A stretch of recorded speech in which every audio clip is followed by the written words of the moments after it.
சரி, நாங்கள் ஸ்டார்ட் பண்ணுவோம்.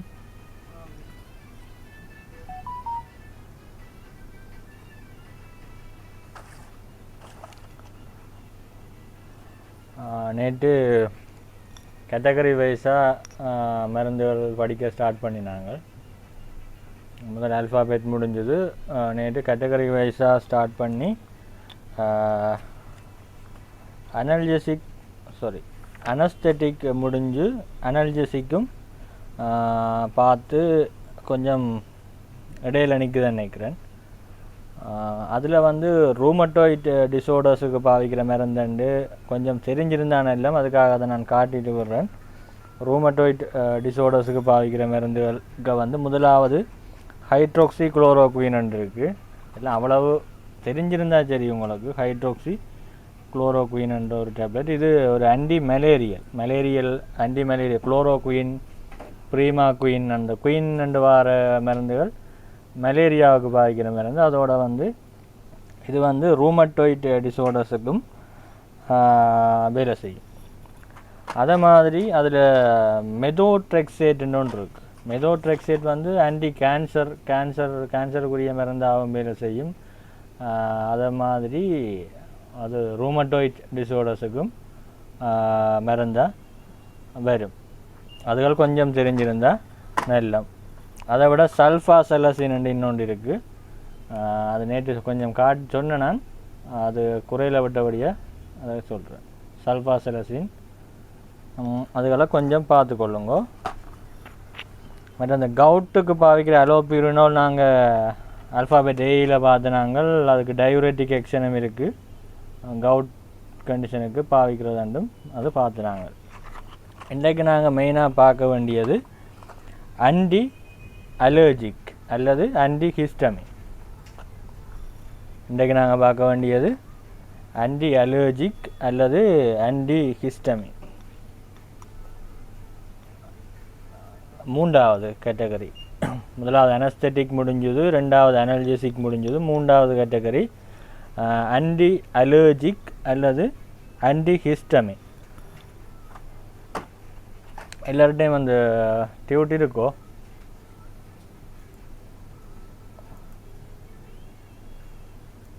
இதை நீங்கள் பார்த்துக்கொள்ளுங்க, சரிதானே?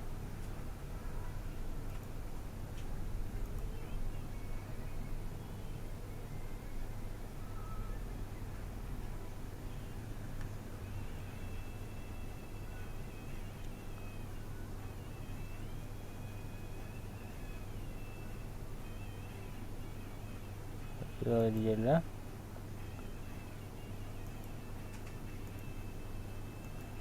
அதை நீங்கள் பார்த்துக்கொள்ளுங்க. அதில்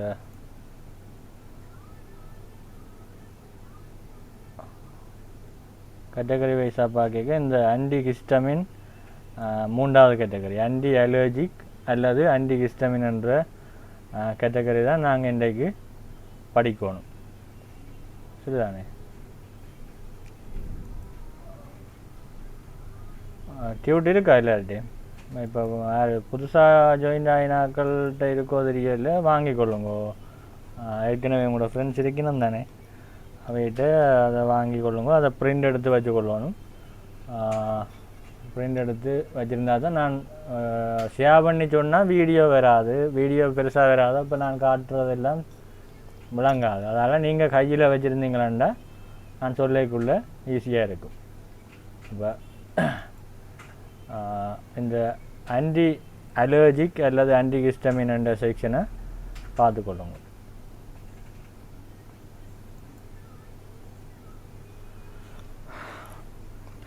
இப்போ அலர்ஜிக் கண்டைக்கு வந்து இப்போ ஏதாவது உடம்புக்கு ஒவ்வாத உணவாக இருக்கலாம், அல்லது டஸ்ட்டாக இருக்கலாம், அல்லது ஏதாவது ஒரு பார்ட்டிகிள்ஸை வந்து நீங்கள் சுவாசிக்கக்குள்ள, அல்லது சில மெட்டீரியல்ஸ் உங்களுக்கு ஒத்துக்கொள்ளாது. அதால் சில வேளை உங்களுக்கு அலர்ஜிக்ஸ் வரும். அலர்ஜிக் வாரத்துக்கு என்ன காரணம்? அலர்ஜிக்கண்டா என்ன? உங்களுக்கு கைகள் அதுகளை பார்த்தீங்களா, நான் கதைக்கிறது ஸ்டக் ஆகாமல் வருதோ? நெட்வொர்க் கொஞ்சம் ஸ்லோன்னு நினைக்கிறேன். ஸ்டக் ஆகுதா நான் கதைக்கிறது? இல்ல கிளியரா வருது. சரி. அலர்ஜிக்கில் வந்து அந்த எங்களுக்கு உதாரணத்துக்கு இப்போ கத்தரிக்காய் சாப்பிட்டா, தக்காளி பழம் சாப்பிட்டாலோ அல்லது சில உள்ள மீன்களில் சில சூட மீன் அப்படியான மீன்கள் அதில் சாப்பிடக்குள்ள சிலருக்கு அலர்ஜிக் இருக்கும். சிலருக்கு லிப்ஸ் எல்லாம் அப்படியே தடித்து வரும். அது ஒரு வகையான அலர்ஜி. அப்போ அதில் என்ன நடக்கும்? இப்போ தடித்து இப்படி இதில் தடித்து வரும். இப்போ அலர்ஜிக் ஆகிச்சுன்னா உங்களுக்கு தெரியும், பிறகு அது கடிக்க வலிக்கிடும். அது அலர்ஜிக்.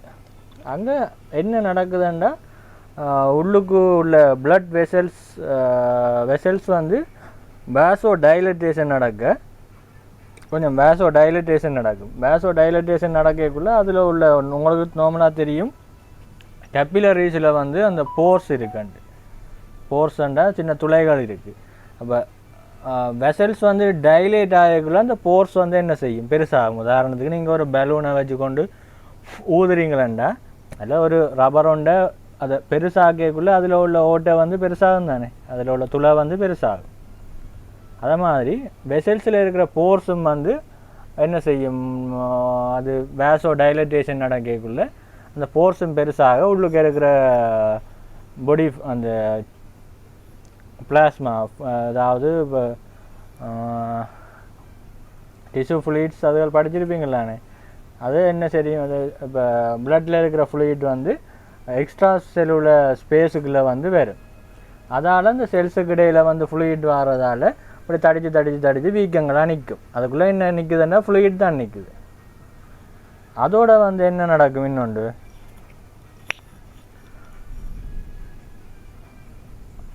அதோட வந்து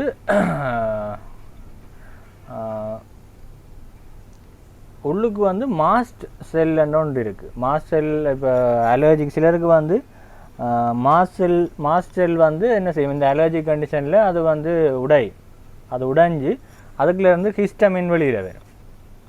அந்த ஹிஸ்டமின் தான் இந்த வேலைகளை செய்கிறார். என்ன?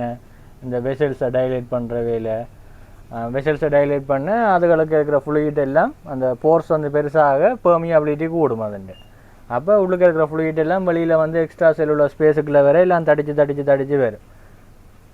சரிதானே? அது ஹிஸ்டமின் செய்கிற வேலை தான். அந்த மாஸ்ட் செல் இப்போ அலர்ஜி கொண்டு வந்த உடனே டப்பாண்டு மாஸ்ட் செல் வந்து உடைஞ்சு அதுக்கு இருக்கிற ஹிஸ்டமினை விடுவிக்கும். அந்த ஹிஸ்டமின் போய் தான் இந்த வேலையெல்லாம் செய்யுது.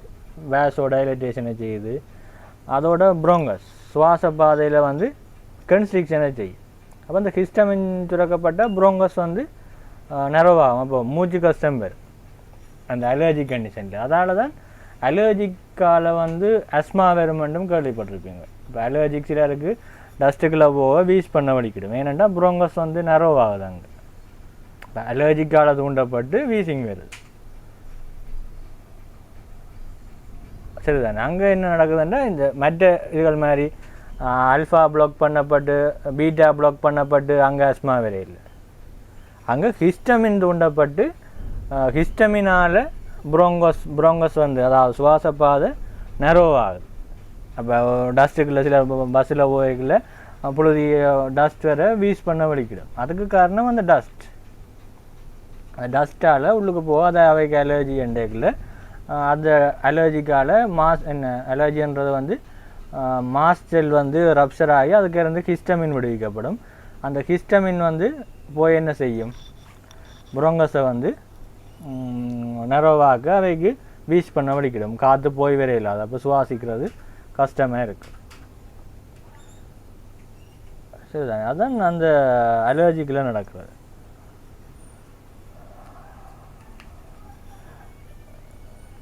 இப்போ அலர்ஜிக்கில் வந்து இப்போ நான் காட்டுறேன்.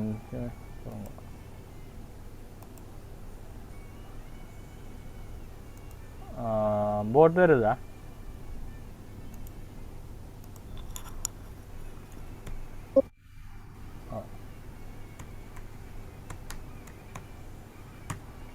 இந்த ஹிஸ்டமின் என்ற பதார்த்தம்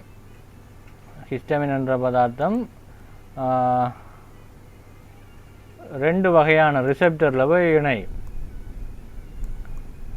ஒன்று வந்து H1 ரிசெப்டர், மற்றது H2 ரிசெப்டர் ரெண்டு வகையான ரிசெப்டரில் போய் இணையக்கூடிய மாதிரி இருக்குது. அதாவது ஹிஸ்டமின் 1 ஹிஸ்டமின் 2 கொண்டு வச்சுக்கொள்ளுங்க. Histamine 1 receptor histamine 2 receptor.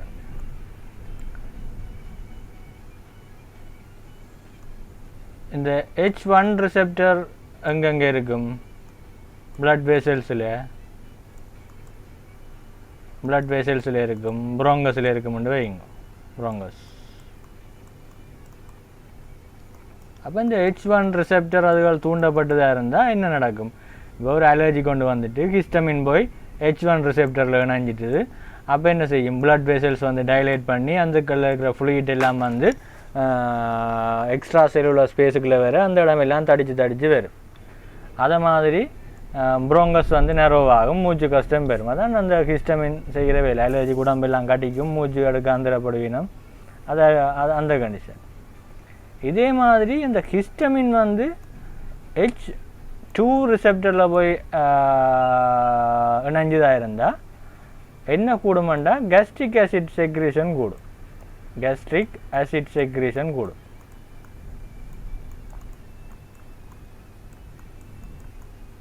Gastric ஆசிட்ன்றது என்ன? ஸ்டொமக்கில் இருக்கிற கேஸ்ட்ரிக் ஆசிட் செக்ரீஷன் கூடும். இப்போ உங்களுக்கு விளங்கும் இந்த அலர்ஜிக்கில் வர இந்த ஹிஸ்டமினும் வந்து அல்சரை தூண்டுறதுக்கு ஒரு காரணியாக இருக்கு. ஏனெண்டா அந்த அலர்ஜிக்கால் வர அந்த ஹிஸ்டமின் வந்து ஸ்டொமக்கில் இருக்கிற H2 ரிசெப்டரோட இணைகிறதால கேஸ்ட்ரிக் ஆசிட் செக்ரீஷனை கூட்டி அல்சரை உருவாக்குறதுக்கும் ஒரு ஸ்டிமுலண்டாக இருக்க போகுது இந்த ஹிஸ்டமின். நான் உங்களுக்கு ஒரு நாலேஜுக்காக சொல்கிறேன். அங்கால நாங்கள் வேறு இடத்துல படிப்போம். இப்போ உங்களுக்கு ஒரு நாலேஜுக்காக சொல்கிறேன். அப்போ நாங்கள் ஆல்ஃபாபெட் ஆர்டரில் வந்து பார்த்துருப்போம். H2 ரிசெப்டர் பிளாக்கர்ஸ்ன்ட்டு கொஞ்சம் படிச்சிருப்போம். 2 உதாரணம் காமனாக பார்த்துருப்போம். ஆல்ஃபாபெட் சியில் சிமெட்டடின்னு ஒன்று பார்த்துருப்போம்.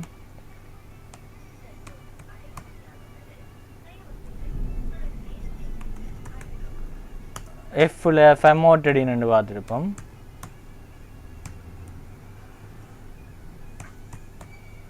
ஆல்ஃபாபெட் ஆரில் ரெனிட்டிடின்னு பார்த்துருப்போம்.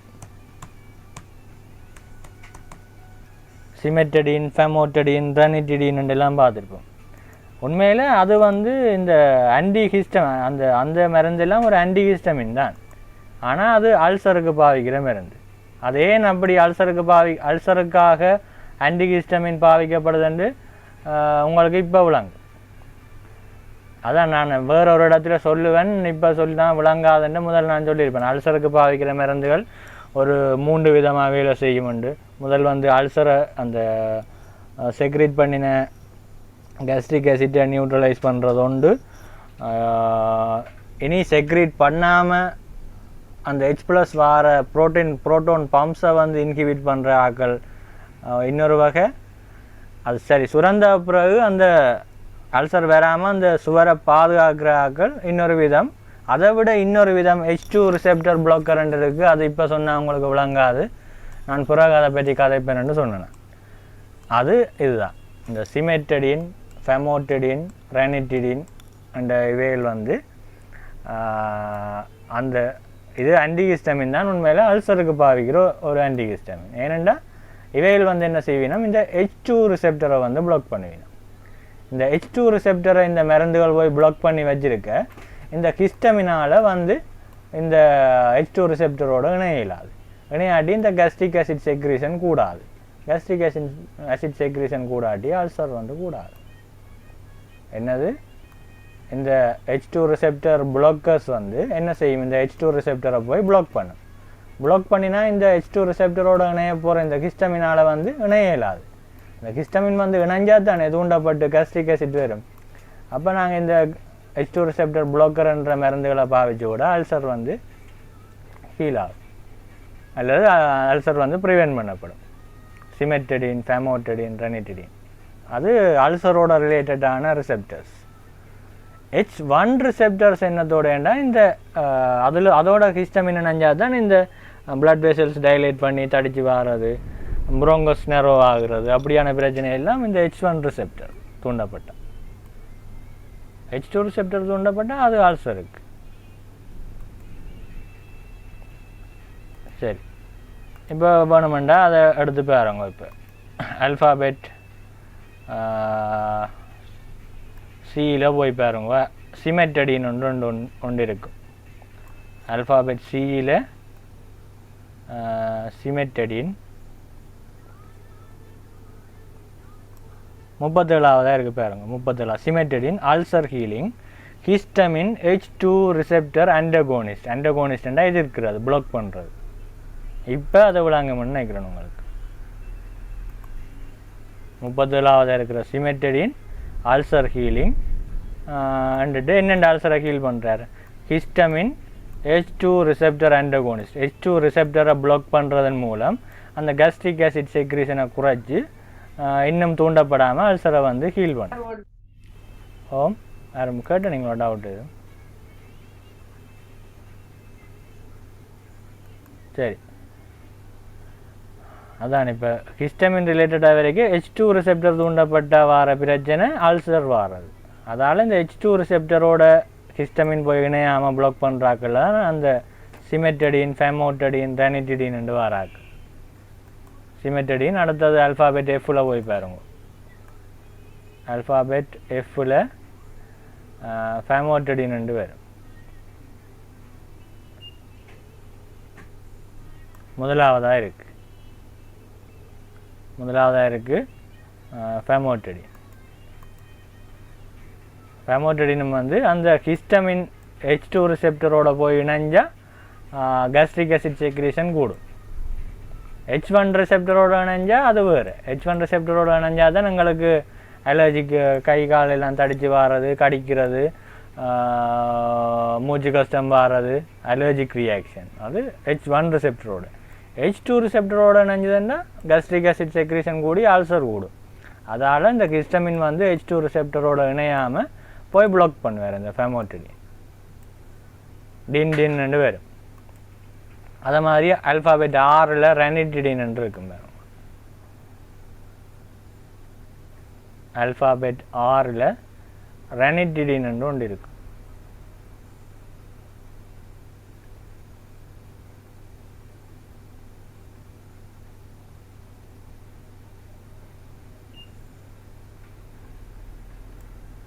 ஆல்ஃபாபெட் 6ல் ரேனிட்டிடின் என்று 5ஆவதாக இருக்குது பாருங்க. Ulcer healing histamine H2 receptor blogger என்று இருக்குது. இப்போ அந்த விஷயம் உங்களுக்கு விளங்கி இருக்கு.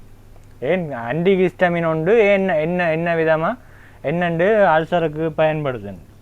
ஒரு ஆன்டி ஹிஸ்டமின் என்னென்று அல்சருக்கு பயன்படும்னு உங்களுக்கு ஒரு டவுட்டாக இருந்திருக்கும். அப்போ நான் சொல்லல, இப்போ சொல்லக்குள்ளே உங்களுக்கு கிளியராக இருக்கும். ஏனெண்டா அந்த ஹிஸ்டமின் வந்து போய் இணைகிற ரிசெப்டரை பொறுத்தது. ஏனெண்டா H2 ரிசெப்டரோட இணைஞ்சதாக இருந்தால் அல்சர் இல்லை கூடும், கேஸ்ட்ரிக் ஆசிட் செக்ரீஷன் கூடும். அதால் H2 ரிசெப்டரை பிளாக் பண்ணும் இது இந்த ரேனிட்டிடின், ஃபேமோட்டடின், சிமெட்டடின் எல்லாம். இதுதானே.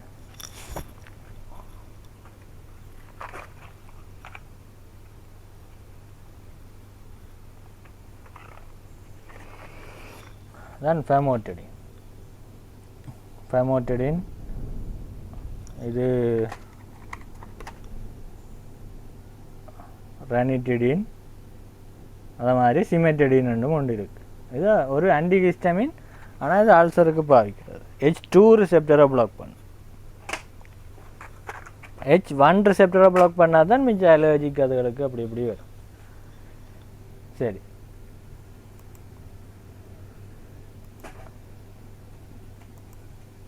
வேணுமெண்டா இப்போ நீங்கள் இதில் பின்னால் நாங்கள் படிக்காட்டியும் பின்னுக்கு அல்சருக்குரிய மருந்துகளுக்கு போய் பாருங்க.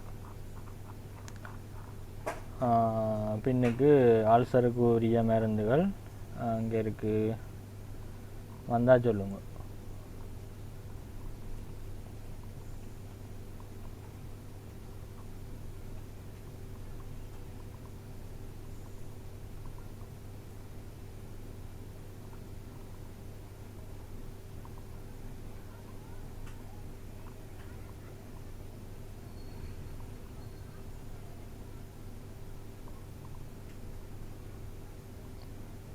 இந்த கஸ்ட்ரோ இண்டஸ்ட்ரியல் மெடிசினில் ஆன்டி அல்சர் மெடிசினில் இதில் எல்லாம் சேர்த்து போட்டிருக்கு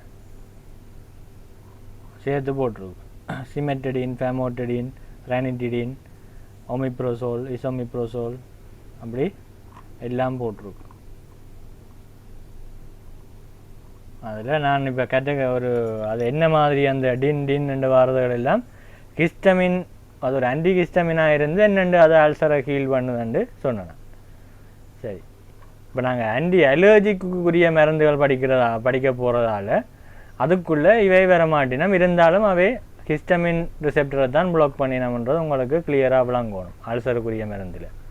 இப்போ நார்மலாக ஆன்டி அலர்ஜிக்குன்னு சொல்லிக்கல அது அலர்ஜிக்கு பாவிக்கிறீங்கள தானே, அதனால் அந்த கேட்டகரிக்குள்ளே அவை வர மாட்டினோம். அது உங்களுக்கு கிளியராக இருக்கணும். அதை சொல்கிறதுக்காகத்தான் அந்த ரானிட்டிடின், ஃபேமோட்டடின் என்ற அந்த அந்த ஹிஸ்டமின் ரிசெப்டரை பிளாக் பண்ணுறாக்கள் ஏன் இங்கே நாங்கள் ஆன்டி அலர்ஜிக்கு சொல்லே இல்லை என்று நீங்கள் டவுட் வரக்கூடாதுன்றதால தான் அதை முதல் சொன்னேன். ஏன் அவை H2 ரிசெப்டரை பிளாக் பண்ணி கேஸ்ட்ரிக் ஆசிட் செக்ரீஷனை குறைக்கிறதன் மூலம் அல்சரை தான் ஹீல் பண்ணினோம். அதனால் அவை ஆன்டி அலர்ஜிக்ன்றதுக்கே வர மாட்டினோம். ஆன்டி அலர்ஜிக்கண்டா H1 ரிசெப்டரை பிளாக் பண்ணுறதன் மூலம் ஆக்ட் பண்ணுறாக்கெல்லாம் கூட.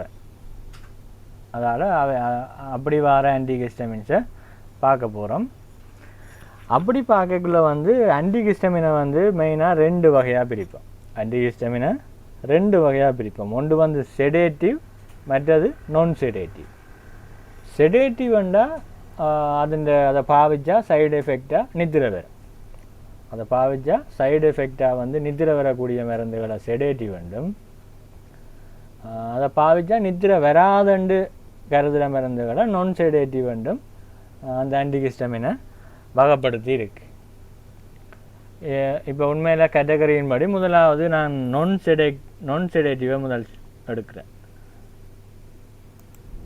நான் செடேட்டிவ் என்ற கேட்டகரிக்குள்ள வார மருந்துகளை எடுக்கிறேன்.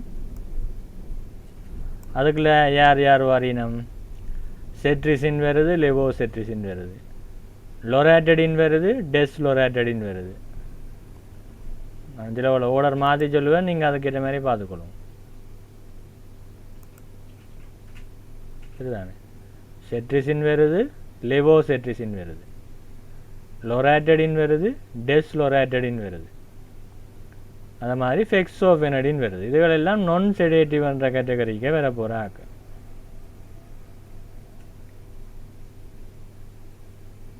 சரி,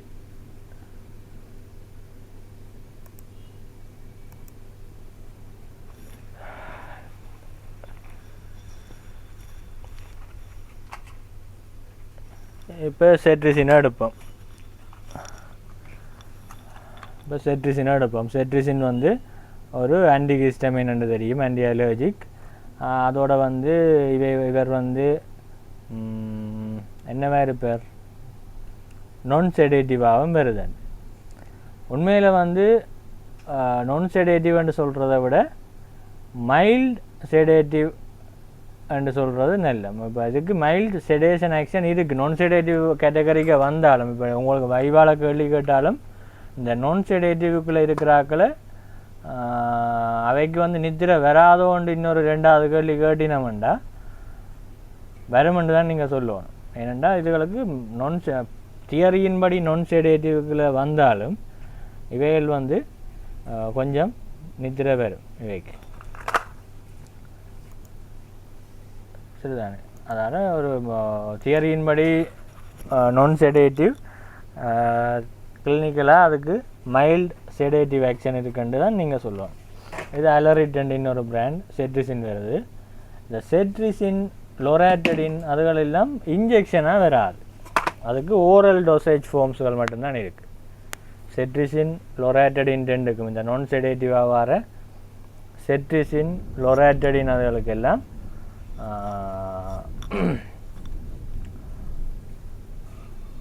பரண்டரல் டோசேஜ் ஃபார்ம் இல்லை. பரண்டரல்னா என்ன? ஊசி மூலம் செலுத்துகிற முறைகள் இல்லை. ஓரல் டோசேஜ் ஃபார்ம் தான் இருக்குது. டோசேஜ் ஃபார்ம்னா என்ன? மருந்து இந்த வடிவங்கள். இது செட்ரிசின் டேப்லெட் என்ற வடிவத்தில் இருக்குது. செட்ரிசின் டேப்லெட். அதே மாதிரி செட்ரிசின் சிரப் இருக்குது. அது ரெண்டும் தான் அதுன்ற டோசேஜ் ஃபார்ம். ஆக்சுவலாக வயவாளக்க கேட்க செட்ரிசினுக்கு இன்ஜெக்ஷன் சொன்னீங்கன்னா பிள்ளை ஏண்டா இப்போ இந்த நான் செடேட்டிவாக வர இந்த செட்ரிசின் லொராட்டடின் அதுகளுக்கு எல்லாம் அந்த பேரண்டல் ஊசி மூலம் போடுற டோசேஜ் ஃபார்ம் இல்லை. அது டேப்லெட்டாகவும் இருக்குது, மற்றது சிறப்பாக இருக்குது. ஃபெக்ஸோஃபெனடினும் டேப்லெட்டாக இருக்குது, சிறப்பாக இருக்குது. அதுகளை பார்த்துக்கொள்ளுங்க. ஃபெக்ஸோஃபெனடின் அதுவும் வந்து அலேக்ரான்ற ஒரு பிராண்ட். எல்லா பிராண்ட்லேயும் வந்து அலர்ஜிக்ன்றதை குறிக்கிற மாதிரி ஒரு வேர்ட் பாவிக்குது பாருங்க. மேலே நான் ட்ரௌசி என்று போட்டிருக்கு. நான் செடேட்டிவ்க்கு தானே கேட்டகரைஸ் பண்ணாங்க. நான் ட்ரௌசி. ஃபெக்ஸோஃபெனடின் இது 120 மில்லிகிராம் 180 மில்லிகிராம் அப்படி எல்லாம் பேர். 120 மில்லிகிராம் 180 மில்லிகிராம் அப்படி எல்லாம் பேரும். அலேக்ரான்ற ஒரு பிராண்ட். ஃபெக்ஸோஃபெனடின் தான் மருந்து. இந்த செட்ரிசின் மாதிரி லிவோ செட்ரிசின் ஒன்று சொன்னேன்னா, செட்ரிசின் மாதிரி லிவோ செட்ரிசின் ஒன்று வரும். லிவோ செட்ரிசின் அதை மாதிரி இப்போ லொராட்டடின் மாதிரி டெஸ் லொராட்டடின் ஒன்று வரும். லொராட்டடின் மாதிரி லொராட்டடின் மாதிரி டெஸ் லொராட்டடின் ஒன்று இருக்குது. இதுகளெல்லாம் நான் செடேட்டிவ் ஆன்டிஹிஸ்டமினுக்கு வரப்போகுது. அதாவது நித்திரையை உருவாக்காத ஆன்டிஹிஸ்டமின் வகைக்குள்ளே வந்தாலும் இவைக்கு மைல்டு செடேட்டிவ் ஆக்ஷன் இருக்குன்னு உங்களுக்கு தெரியணும். அதே மாதிரி இப்போ இதுகள் வந்து இப்போ நித்திரை வாரதை தூண்டுற சென்டர்ஸ் வந்து எங்கே இருக்கும்? பிரெயினில் இருக்குண்டா. இதே வந்து இந்த நான் செடேட்டிவ்னு கேட்டகரைஸ் பண்ணுறது அந்த பிளட் பிரெயின் பேரியரை தாண்டி மேலே பிரெயினுக்கு போகாதுன்ற மாதிரி தான் நடக்கணும். பிளட் பிரெயின் பேரியரை தாண்டி மேலே பிரெயினுக்கு போகாத மருந்துகள் செடேஷனை உண்டாக்காதண்டும், அதுக்குள்ளே தாண்டி போகக்கூடிய மருந்துகள் செடேஷனை உண்டாக்கக்கூடியது. இப்போ பிரிட்டோன் சில பேர் நித்திரைக்காகவே போடுவினோம். அது அலர்ஜிக்கு பாவிக்கிற ஒரு மருந்தாக இருந்தாலும் அதுன்ற சைடு எஃபெக்ட் நித்திரை வரும். செடேட்டிவ் ஆன்டிஹிஸ்டமின் அதை போட்டால் நித்திரை வரும். அப்போ அது வந்து பிளட் பிரெயின் பேரியரை தாண்டி போய் அது செடேஷனை உண்டாக்கும்ன்ற மாதிரி அப்படி யோசிக்கலாம் நீங்கள். அப்போ இப்போ நாங்கள் நான் செடேட்டிவ் பார்க்குறோம். அதில் செட்ரிசின், லிவோசெட்ரிசின், லொராட்டடின், டெஸ் லொராட்டடின், இந்த ஃபெக்ஸோஃபெனடின் இவையெல்லாம் நான் செடேட்டிவ்ன்ற கேட்டகரிக்கு வாரினம். இப்போ இதுகள் சரி. அடுத்தது இந்த நான் செடேட்டிவ் மருந்துகளுக்கு வந்து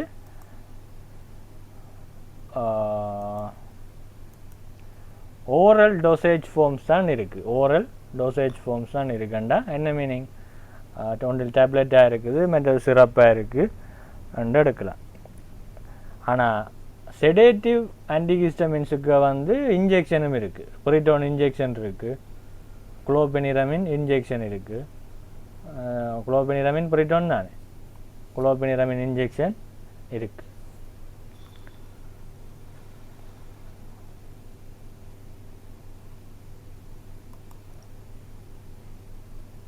இதுக்குள்ளேயும் அந்த இது நான் செடேட்டிவாக இருந்தாலும் இந்த லொராட்டடின் செட்ரிசின் அதுகளுக்கு மைல்டான செடேட்டிவ் ஆக்ஷன் இருக்குது. அதை பாவிச்சா நித்திரை வராதுன்னு சொல்லிடலாம். இதுக்குள்ளேயும் இந்த லொராட்டடினை விட இந்த செட்ரிசினுக்கு கொஞ்சம் கூட செடேஷன் கொஞ்சம் கூட. இது ரெண்டையும் இது நான் செடேட்டிவாக இருந்தாலும் நித்திரை வரும்னு சொல்கிறேன். அதுக்குள்ளேயும் ஒப்பிட்டு எதுக்கு நித்திரை குறைவுண்டு பார்த்தா கீழே இருக்கிற லொராட்டடின் கொஞ்சம் அந்த செடேட்டிவ் ஆக்ஷன் குறைவாக இருக்குது. லொராட்டடினுக்கு கொஞ்சம் குறைவாக இருக்குது.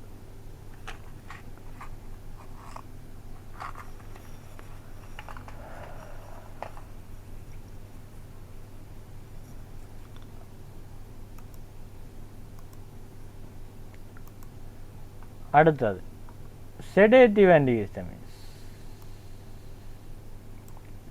செடேட்டிவ் ஆன்டிஹிஸ்டமின்ஸுக்குள்ள வந்து முதலாவது குளோபெனிரமின் இருக்குது. குளோபெனிரமின்டா அங்கட பிரிட்டோன்.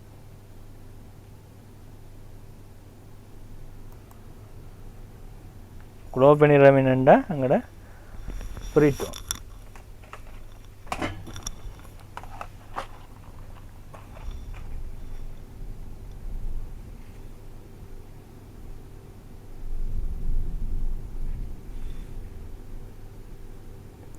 குளோபெனிரமின் இது டேப்லெட் 4 மில்லிகிராமில் வரும். பிரிட்டோன் சிரப் இருக்குது, அது 5 ml 2 மில்லிகிராம் இருக்கும். சரிதானே, 2 மில்லிகிராம் இருக்கும். இது 4 மில்லிகிராம் டேப்லெட். இது நார்மல் அலர்ஜிக் கண்டிஷன் அதுகளுக்கு உண்மையில் பிரிட்டோன் வந்து டெய்லி எடுப்பினோம். ஆனால் இது வேணுமெண்டா 3 நேரம் எடுக்கலாம், 4 நேரம் எடுக்கலாம். மேக்ஸிமம் 24 மில்லிகிராம் வரைக்கும் ஒரு நாளைக்கு 6 டேப்லெட் வரைக்கும் கூட போடலாம்.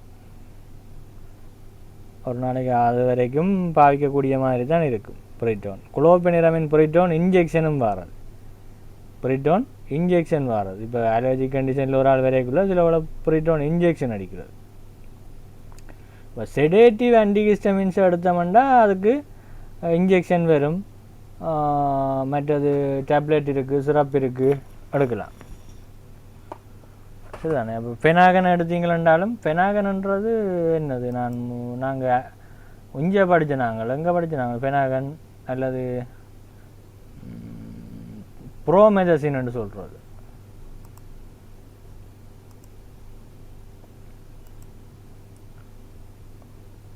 ப்ரோமெதசின் என்றது நாங்கள் கடைசியாக படித்தனாங்கன்னு நினைக்கிறேன் தியரியில். கொஞ்சம் அதை பற்றி ப்ரோமெதசின் அங்கே வந்தது யாராவது சொல்லுங்க பார்ப்போம். பிரிட்டோனும் ஓகே, குளோபெனிரமின். ப்ரோமெதசின் அங்கே பார்த்துனாங்க. வாமிட்டிங்குக்கு பாவிக்கிற டேப்லெட்ஸுகளுக்கு ப்ரோமெதசின் பார்த்துனாங்க. ப்ரோமெதசின் வந்து வாமிட்டிங்குக்கு பாவிக்கிற டேப்லெட்ஸுக்குள்ள பார்த்துனாங்க. அந்த ப்ரோமெதசினில் வந்து 2 விதமான ப்ரோமெதசின் இருக்குது. ஒன்று ப்ரோமெதசின்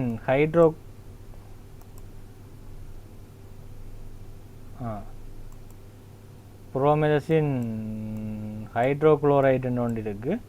மற்றது ப்ரோமெதசின் தியோக்லேட்டுன்னு ஒன்று இருக்குது.